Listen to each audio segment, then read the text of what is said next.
Hello बच्चों, good evening. जैसा कि हम इससे पहले वाली वीडियो में हम देख चुके हैं, विटामिन एम के दोनों पार्ट पढ़ लिए, जिसमें हमने देखा कि रवि जो था एक ग्रैंड अप्पा के व्यक्ति के धोखे में बस में चढ़ गया था, लेकिन वो उसके ग्रैंड अप्पा नहीं थे। जब वो वापस आया बार्बर की शॉप पर ये देखने कि उसके ग्रैंड अप्पा का चलिए क्या हाल है, वो कहाँ चले गए, क्योंकि रवि अब हो गया है परेशान, क्योंकि ग्रैंड अप्पा उसको बिना बताए आगे बढ़ गए थे। चलिए आज हम इसका बिल्कुल कंक्लूडिंग पार्ट है, पढ़ते हैं। Ravi went back to the barber shop. Ravi घबरा गया और वापस भागा जल्दी से बार्बर की दुकान पर। जल्दी बार्बर की दुकान पे भागा। ठीक है। ग्रैंडअप्पा वॉज नॉट देयर, लेकिन वो surprise, it was surprise for Ravi that grandappa was not there. He was not at the park either. फिर उसने सोचा दादाजी पार्क की तरफ होंगे, तो ग्रैंडअप्पा को पार्क की तरफ ढूंढने गया। Ravi was frantic. रवि एकदम डर गया। फ्रेंटिक माने होता है बहुत डर जाना, क्या कि दादाजी वो ग्रैंडअप्पा गए कहाँ। After all his mother had left him, क्योंकि उसे याद आया कि मम्मा सुबह मेरे पास छोड़ कर गई थी कि इंचार्ज ऑफ ग्रैंडअप्पा, की ग्रैंडअप्पा का मुझे देखभाल करना है सही से। He tried calling first his mother. उसने सबसे पहले प्रयास किया कि अपनी मम्मी को कॉल करे। Then his father. फिर उसने अपने पापा को ट्राई किया टेलीफोन बूथ में जाकर, but both number were busy. लेकिन इस समय एक बात और निकली कि दोनों के पेरेंट्स के, दोनों ही मम्मी पापा और दोनों के ही पेरेंट क्या था, फोन नंबर बिजी थे। Sick with worry. अब रवि हो गया चिंता से डूब गया एकदम। Ravi went home wondering. Ravi चिंता में डूबे हुए जल्दी जल्दी घर भागा। कहीं ऐसा तो नहीं grand appa would be able to find his way back, कि ग्रैंड अप्पा वापस अपने रास्ते चले गए हो। To his great delight and relief. जब वो घर की तरफ वापस आया तो डिलाइट मतलब हैप्पी, और रिलीफ का मतलब है उसे बहुत ज़्यादा क्या हुआ, चैन आया। कि ये देखकर the first thing he heard, जैसी पहली चीज़ उसने सुनी, when he open the front door, जैसे उसने अपने घर का फ्रंट डोर खोला, वॉज द जेंटल विर ऑफ ग्रैंड अप्पा स्नोरिंग। उसे एकदम आवाज आई कि ग्रैंड अप्पा जब सोते हैं तो बेडरूम में, तो सोते समय जो घुर्राटे मारते, स्नोरिंग करते हैं, वो गुर्राने की आवाज़ आ रही थी। He knelt down near the bed. वो जाके बेड के पास झुका। एंड पुट हिज चीक, और अपना चेहरा ग्रैंड अप्पा के चेहरे के पास टिका के कुछ सोचने लगा और ध्यान से देखने लगा। ग्रैंड अप्पा रिंकल्ड स्किन। उसे दिखाई दे रही है ग्रैंड अप्पा के चेहरे पे झुर्रीदार skin had more creases than lines on a map. उस पे ज़्यादा रेखाएं आ गई थी जितना एक मैप पर रेखा नहीं होती। Grand Appa smelt of eucalyptus ointment. और ग्रैंड अप्पा के पास से स्मेल आ रही थी, वो कोई मलहम लगाते थे जो यूकेलिप्टस का बना था, शेविंग क्रीम, और उस सब की महक थी। रवि वो सडनली ओवरकम। अब रवि ने जैसे नियंत्रण किया अपने अफेक्शन माने प्यार पर, जो उसे अपने ग्रैंडफादर पे आ रहा था। गेव हिम ए हग, वो उनसे लिपट गया। But grandappa only grounded in his sleep. लेकिन ग्रैंडअप्पा भी जागे नहीं, वो अपनी नींद में केवल ग्रंट अप कर रहे हैं। ग्रंटेड माने थोड़ा सा बोल वही आवाज़ निकालें। He decided not to question grandappa. अब उसने निर्णय लिया कि वो कोई प्रश्न नहीं पूछेगा, ग्रैंडअप्पा कैसे गायब हो गए थे, मैं एकदम उनके लिए कन्फ्यूज़न कैसे हो गया, वो कहाँ गए थे, मैं उनके पीछे गया, ऐसा कोई क्वेश्चन मैं नहीं करूँगा। Because then he would have to reveal, क्योंकि वो अगर क्वेश्चन करेगा तो उसे ये भी बताना पड़ेगा कि मैं दादाजी के पीछा कर रहा था।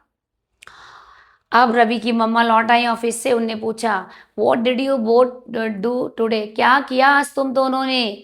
मम्मा आई वापस ऑफिस से पूछती हैं, तो दादाजी क्या बोले, I had a quite morning, मेरी तो सुबह बड़ी चैन से सुकून से कटी थी, but I don't know about Ravi, पर मुझे इस रवि के बारे में नहीं पता इसने क्या किया।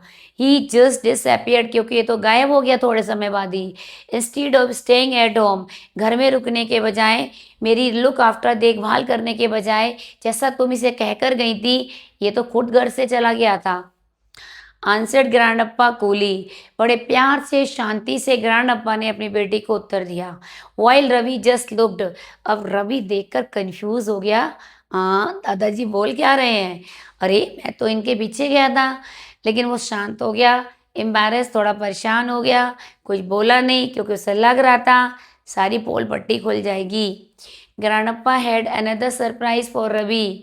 क्योंकि ग्रैंड अप्पा ने एक दूसरा सरप्राइज रखा था, एक गिफ्ट रैप्ड पार्सल, एक गिफ्ट रैप पार्सल भी लेकर आए थे। ठीक है, नेक्स्ट देखते हैं। बट तभी क्या हुआ, बट पापा रवीज बर्थडे वॉज 3 मंथ एगो। उनकी बेटी पूछती है रवि की माँ, अरे पापा अभी क्या कर रहे हैं, रवि की बर्थडे तो 3 मंथ के पहले थी। हैव यू फॉरगॉटन, क्या आप भूल गए हैं? रवि की मम्मा ने अधीरता से पूछा। तो वो कहते नो नहीं, बट यू नो, पर तुम्हें पता है, I always give a gift to every child in the house on my birthday. मेरी जब बर्थडे आती है तो मैं घर में जितने बच्चे होते हैं सबको एक गिफ्ट देता हूँ। हैव यू फॉरगॉटन, तुम भूल गई हो क्या? काउंटर्ड ग्रैंडअप्पा ने लौट कर आंसर दिया। एंड वेरी सीरियसली, और बड़े ही सीरियसली,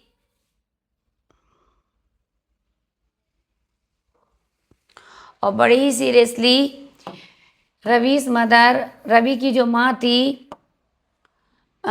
रवीज माँ flushed and darted a stricken look at the calendar.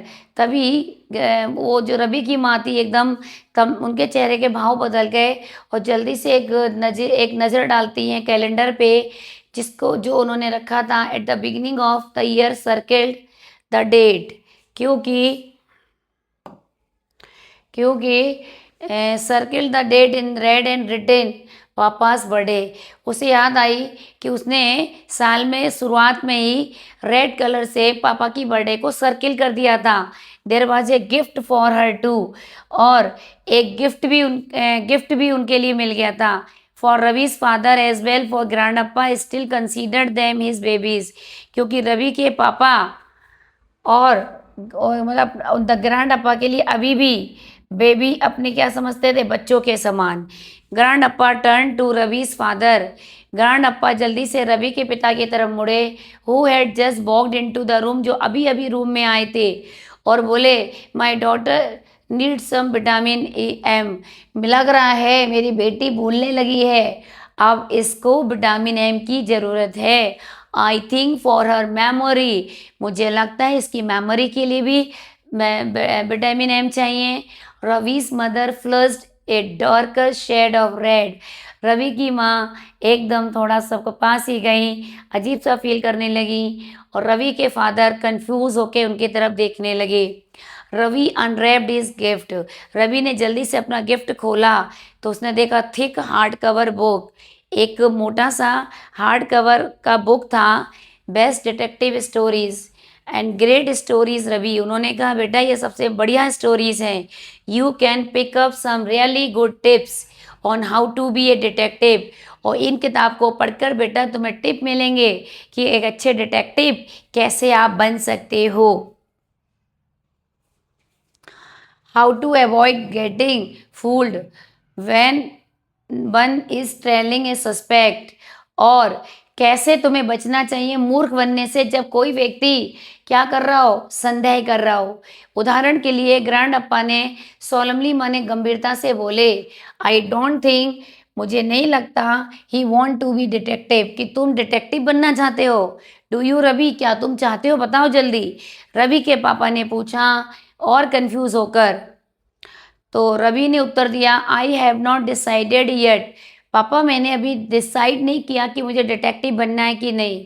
Because he was too busy trying to decide, क्योंकि वो कह रहा मैं इतना व्यस्त था, निर्णय नहीं ले पा रहा था कि whether the twinkle in grandappa's eye, क्योंकि ग्रैंड अप्पा की आंखों में जो चमक थी वॉज एन इनोसेंट ग्लीम, बड़ी मासूमियत भरी चमक थी।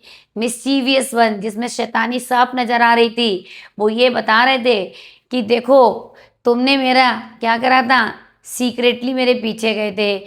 और तो दादाजी ने सोच लिया, लग रहा है मेरे इस पोते को, या वो भी जो भी है बेटी का बेटा, इसके लिए लग रहा है डिटेक्टिव बनने का शौक चढ़ा है। तो एक किताब खरीद लाए और अपने बेटे को देते हुए कहते हैं इसके टिप्स पढ़ लो। ठीक है, तो ये कहानी थी ऐसा, ठीक है, नीमा के द्वारा लिखी हुई। अब क्वेश्चन देख लेते हैं थोड़े। Choose the emotion displayed by the grandfather. Grandfather ने जो इसमें इमोशन दिखाए गए, क्या रिग्रेटफुल थे उनके इमोशन, एपोलॉजेटिक थे, नॉस्टैल्जिक। कैसे थे?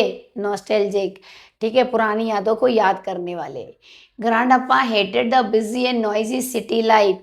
ग्रैंड अप्पा को अच्छा, मैं एक काम करती हूँ, ये सारे आंसर मैं अपने इंस्टाग्राम वाले पेज पे कर दूंगी। मेरे वीडियो को लाइक शेयर सब्सक्राइब करके फॉलो कर लो, ठीक है। और इसके और भी चैप्टर के जितने भी क्वेश्चन चाहिए अब आपको इंस्टाग्राम पे ही मिलेंगे। तब तक के लिए बाय बाय। ये भी चैप्टर कंप्लीट हो गया और इसमें बता दिया कि कैसे लोग बुजुर्गों पे ये सोचते ये भूलते हैं, इनकी मेमोरी लॉस हो रही है, लेकिन बड़े मतलब और लोग भी भूल सकते हैं, इसमें दिखाया है। और दादाजी जो थे उन्हें वैसे भी पता है सिटी लाइफ पसंद नहीं थी, लेकिन आज वो अपनी मर्जी के मालिक बनकर घूम कर आए, उन्हें अच्छा फील हुआ। तो ये बता रहे हैं कि विटामिन एम की ज़रूरत किसी को भी पड़ सकती है, हमें केवल ओल्ड पर्सन को इतना नहीं रखना चाहिए। चलिए बाय बाय।